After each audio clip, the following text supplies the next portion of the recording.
Assalamualaikum warahmatullahi wabarakatuh. Perkenalkan, nama saya Awi Sunaida dari HKN Offering Art angkatan 19 NIM 190711637364. Di sini saya akan menjelaskan tentang demokrasi di Indonesia. Oke, pertama saya akan menjelaskan demokrasi itu sendiri apa. Demokrasi adalah kata yang berasal dari demos dan kratos. Demos artinya rakyat dan kratos artinya kekuasaan atau kekuatan. Amin Rais sendiri berpendapat bahwa demokrasi adalah sebagai dasar hidup bernegara pada umumnya, yang memberikan pengertian bahwa tingkat terakhir rakyat memberikan ketentuan dalam masalah-masalah pokok yang mengenai kehidupan, termasuk dalam menilai kebijaksanaan pemerintah dalam mengelola negara. Oleh karena itu, kebijaksanaan tersebut menentukan kehidupan rakyat itu sendiri. Dengan demikian, demokrasi adalah pemerintah yang diselenggarakan berdasar kehendak dan kekuasaan rakyat, atau jika ditinjau dari sudut organisasi, berarti sebagai suatu organisasi negara yang dilakukan oleh rakyat sendiri atas persetujuan rakyat, karena kedaulatan berada di tangan rakyat itu sendiri. Perjalanan demokrasi di Indonesia menunjukkan bahwa demokrasi tidak selamanya seperti konstitusi yang ada. Kenyataan silih berganti sistem demokrasi di Indonesia sejak awal kemerdekaan sampai muncullah maklumat Presiden nomor 9, demokrasi terpimpin, demokrasi Pancasila, sampai munculnya reformasi yang menunjukkan betapa dominannya peranan pemerintah negara dalam memberikan warna terhadap sistem demokrasi di Indonesia itu sendiri. Sementara rakyat sebagai pemegang kedaulatan negara dipaksa mengikuti kemauan dan kekuatan elit politik yang sedang berkuasa dalam pemerintahan negara. Saya akan menjelaskan pelaksanaan demokrasi di Indonesia. Sebelumnya saya akan menjelaskan tentang pelaksanaan sistem demokrasi di Indonesia.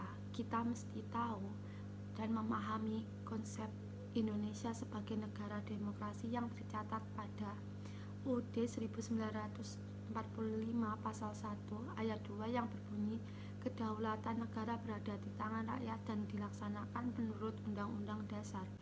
Yang nomor 2 yang terletak pada sila keempat yang berbunyi, kerakyatan yang dipimpin oleh hikmat kebijaksanaan dalam permusyawaratan perwakilan.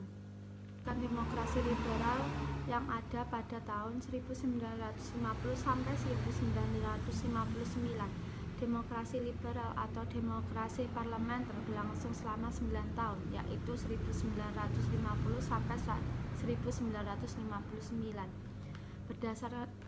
Berdasarkan konstitusi yang ada saat itu berlaku UUDS 1950 yang mempunyai sistem pemerintahan dan demokrasi yang diterapkan di Indonesia merupakan sistem parlementer, dan demokrasi liberal atau DPR bertanggung jawab menentukan kabinet, dan kabinet dipilih tersebut juga memiliki tanggung jawab terhadap parlementer tersebut.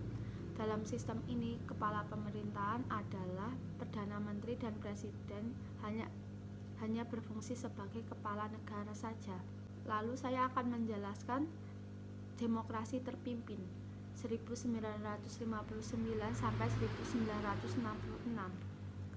Demokrasi terpimpin adalah sistem pemerintahan yang menjadikan seluruh pihak bertanggung jawab dan mendapatkan arahan hanya dari presiden saja.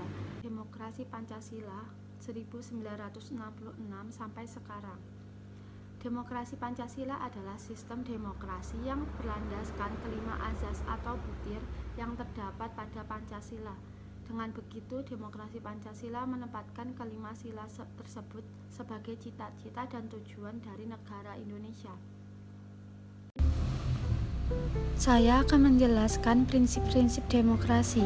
1. Kedaulatan rakyat. Salah satu prinsip demokrasi secara universal yang utama adalah adanya kedaulatan rakyat.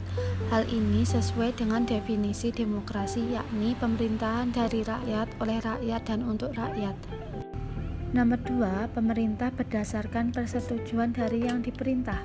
Artinya, pemerintah harus menjalankan sesuai kehendak dan aspirasi dari rakyat itu sendiri. Rakyat harus terus mengontrol kinerja pemerintah, baik lewat lembaga resmi seperti parlemen, DPR atau DPD, atau lewat penyampaian pendapat secara tidak resmi. 3. Kekuasaan mayoritas. Jika cara mufakat tidak bisa diraih, maka pengambilan keputusan lewat suara terbanyak atau mayoritas akan digunakan.